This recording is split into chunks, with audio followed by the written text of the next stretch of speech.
போகாதையா போகாது, எங்க போனாலும் ஆசை தீராது.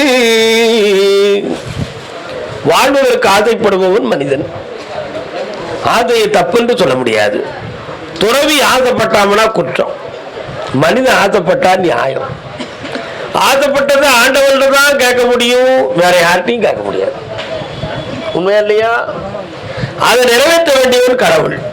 கடவுள் காட்டுவானை தவிர ஊட்ட மாட்டான். என்ன செய்வான்? கருத்துக்கும் கல்லுக்கும் காட்டுவான், ஊட்ட மாட்டான். நம்ம ஊட்டணும்னு நினைச்சு வாயாடு பிளந்துகிட்டு இருப்போம், அது தப்பு. காட்டிய செல்வத்தை கூட்டி வைத்தலும் பூட்டி வைத்தலும் யாருடைய அறிவு? நம்ம அறிவு. உன் அறிவை இழந்துட்டேன். இப்ப இழந்த செல்வத்தையும் பெற வச்சு தாரேன், உன் கடனை தீர்த்து தாரேன். பிள்ளைய பத்தி என்ன வேணும் உனக்கு? இந்தா அந்த கல்யாணத்தை நடத்தி தாரேன், காலையில என்னை பார்த்துட்டு போ, ஜெயிச்சு தாரேன். வேற என்ன வேணும்? வீட்டுக்கு வாங்கி தரேன். போ, புண்ணியமா அடைவாய். மெல்ல ஏந்தி படபடக்காம போ.